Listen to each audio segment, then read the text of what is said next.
May mga inamin si Scottie Thompson sa pagpasok ni Juan Gomez de Leaño sa hanay ng Gilas, Pilipinas. Napuna naman umano ni QMB ang isa sa mga nawawalang piyasa sa pambansang koponan ayon kay Coach Tim Cone. At si Justin Brownlee hindi umano makakabilang sa hanay ng Gilas, Pilipinas na sasabak sa SEA Games. Tutukan po natin ang lahat ng yan. Pero bago yan, pakisubscribe, like and share na lang muna para pareho tayong updated. Nagpaunlak ng pahayag si Scottie Thompson ng makausap ng media para sa nalalapit na pagsasama nila ni Juan Gomez de Leaño. Base sa pahayag ni Scottie, isa si JGDL sa mga players na kakailanganin ng pambansang koponan para sa hinaharap. Narito ang kanyang pahayag. Tutukan natin si Scottie Thompson sa report ni John Ballesteros ng One Sports. Sobrang saya nga namin mga veterans especially mga guards kasi nadagdagan kami ng mga bata. Kailangan natin yon sobra para sa future ng Gilas.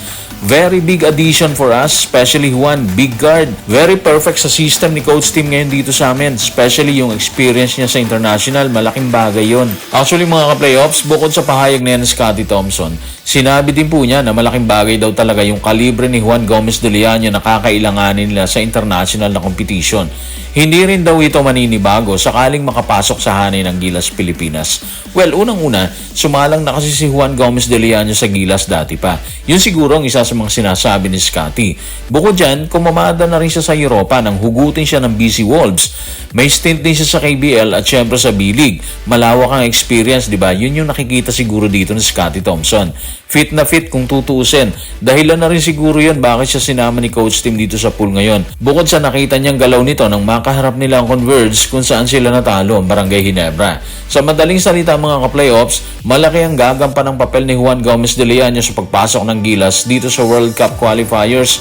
Hindi lamang sa oras ng laban nila kontra Guam, kundi maging sa magiging laban ng grupo sa mga bansang Australia at New Zealand na dekalidad ang ipinakikitang laro mga playoffs. Sa panig naman ni Coach Tim, isa na lang ang nakikita niyang kulang kay Juan Gomez de Leaño. Ganon din kay QMB, yung kasanayan sa sistemang ginagamit ng Gilas, Pilipinas. Kakailanganin daw talaga nilang magsimula sa umpisa para masana yung dalawa.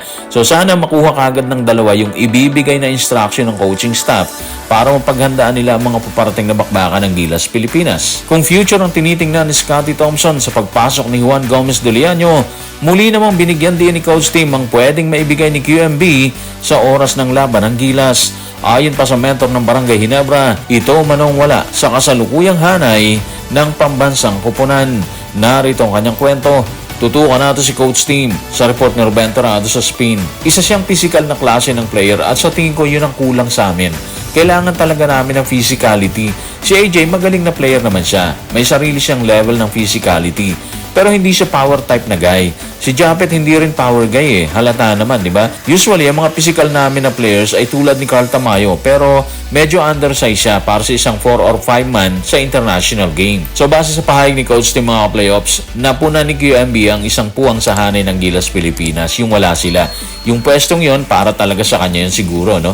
Aminado naman si Coach Tim na magagaling na players ang ibang nasa hanay pero hindi katulad ni QMB na may lakas at siguro kayang sumabay sa mga rumargas ang kalaban sa oras ng bakbakan, di ba? Kung titingnan mo yung mga pahayag niya, makikita mo dun yung struggle dati ng Gilas Nalulusutan palagi sila kasi nga hindi ganun kapisikal ang mga player ng Gilas, Pilipinas. Nauunahan, malimit sila. In short, bigo sila sa opensa at depensa.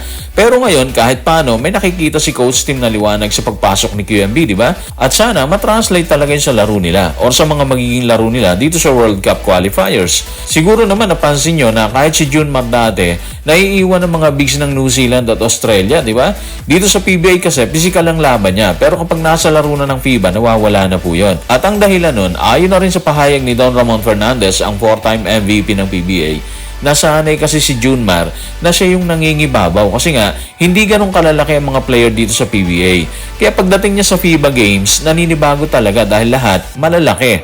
Andito lahat sila, di ba? Sila yung nakakabangga niya. Kaya malaking bagay yung pagdating ni QMB na dagdagan ng malalaki at physical na players ng Gilas, Pilipinas. At wish natin, magbago talaga ang laro nila. Makuha nila ang kailangan panalo para makapasok sa World Cup.